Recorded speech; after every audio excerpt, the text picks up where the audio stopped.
Headingley में England के against पहले टेस्ट मैच की दूसरी इनिंग्स में हमने केएल राहुल को बड़ी सुपर किस्म की सेंचुरी बनाते हुए देखा। अब ये जो केएल राहुल जिसको आपने सेंचुरी बनाते हुए देखा, आपको पता है कि टेस्ट क्रिकेट में इस बंदे की बैटिंग एवरेज 35 की भी नहीं है, 35 नहीं है, उससे नीचे है, 33 पॉइंट समथिंग है।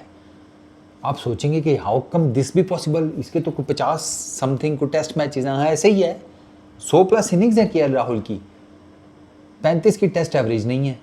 और आज जो उसने सेंचुरी की है, उसकी सेंचुरी की बेस के ऊपर इंडिया बड़ी स्ट्रॉन्ग किस्म की पोजीशन में आ गया है पहले टेस्ट मैच को विन करने में।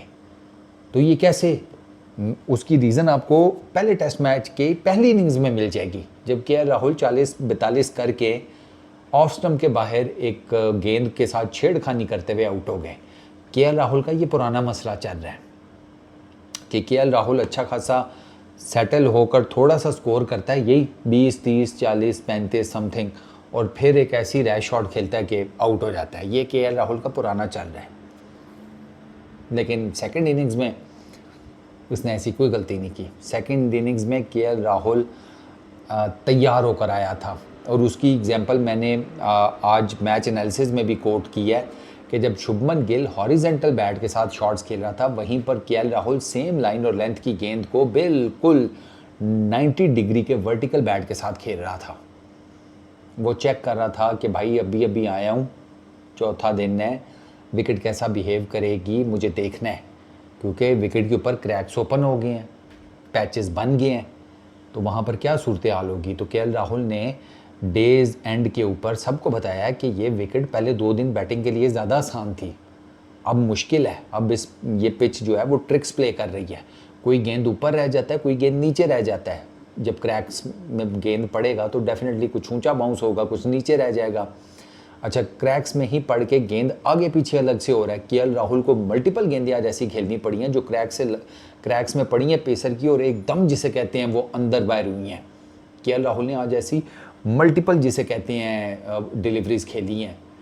अच्छा, पैचेस अलग बने हुए हैं, वो डेफिनेटली स्पिनर्स को फेवर करेंगे। तो केएल राहुल की ये जो इनिंग है ना 137 रन्स की, ये one of the finest knocks है इसके टेस्ट कैरियर की। ऑलमोस्ट 200 रन्स की इसने जो पार्टनरशिप लगाई है ऋषभ पंत के साथ, इस पार्टनरशिप ने टीम इंडिया को बड़ी ज़बरदस्त किस्म की पोजीशन में कर दिया। वरना जैसे ही डे 4 स्टार्ट हुआ है और शुभमन गिल बोल्ड आउट हुआ है, उस टाइम एक थरथली मची थी। और मैं आपको जब से ये टेस्ट मैच स्टार्ट हुआ है, पहले दिन तो मुझे नहीं पता था, जो साफ सी बात है, मुझे दूसरे दिन आइडिया हो गया था कि नहीं, मेरा डर बिल्कुल ठीक था। वो ये है कि इनकी बैटिंग जो है ना टीम इंडिया की, वो ऋषभ तक की है। ऋषभ से नीचे भाई देयर इज कोई चक्कर नहीं, यू नेवर नो कि क्या हो। तो केएल राहुल ने वो जिम्मेदारी ली है फिर अपने ऊपर, जब उसने देखा कि मेरी टीम का जो लोअर मिडल ऑर्डर और टेल है वो 41 रन्स के ऊपर, मतलब सारे ही गए हैं ना, 41 रन्स के ऊपर 7 विकेटें गिरी हैं इंडिया की पहली इनिंग में, 33 रन्स के ऊपर 6 विकेटें गिरी हैं सेकंड इनिंग्स में। तो ये जिसे कहते हैं कोलैप्स तो हुई है बैटिंग लाइनअप। तो अब आप देख लें कि इसमें अगर केएल राहुल और ऋषभ पंत की सेंचुरीज ना होती तो टीम इंडिया कहाँ बैठी होती। देयर इज़ नो डाउट कि केएल राहुल का कैच भी ड्रॉप हुआ है, और वो वही प्रॉब्लम केएल राहुल का आया था, दो कि उसमें जो टंग है उसका जो बॉलिंग एक्शन है उसका भी अमल दखल है। टंग का बॉलिंग एक्शन ना वो बुमराह की तरह थोड़ा ज़रा ना, वो आप क्या कह लें, ज़रा गुंजल टाइप है। तो वो भी ना पढ़ के आपको आइडिया नहीं होता ये गेंद खेलनी है छोड़नी है।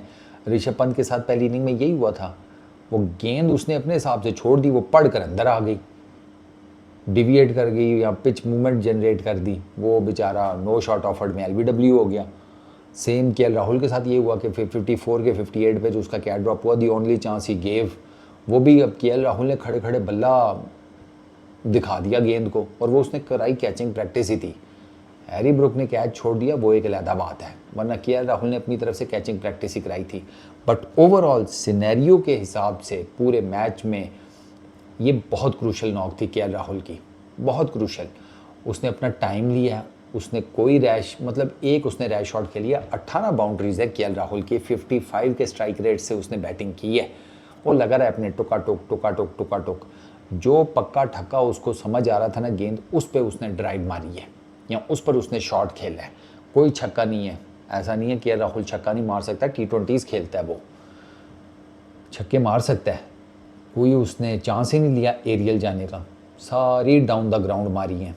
मेरा ख्याल है कि अगर एरियल उसने को मारा है ना तो वो वही था जो उसका एज निकला है, या उसने जो एज प्रेजेंट किया ब्रुक को गली में, उसके अलावा वो कुछ एरियल नहीं खेलने गया, सारा कुछ डाउन द ट्रैक, क्योंकि जिम्मेदारी अपने ऊपर ली हुई थी ना कि यार कुछ करना है इस टेस्ट मैच में, अपनी टीम को एक स्ट्रॉन्ग पोजीशन पर लेकर आना है, और वो अपनी टीम को स्ट्रॉन्ग पोजीशन पर ले आया विद द बैट।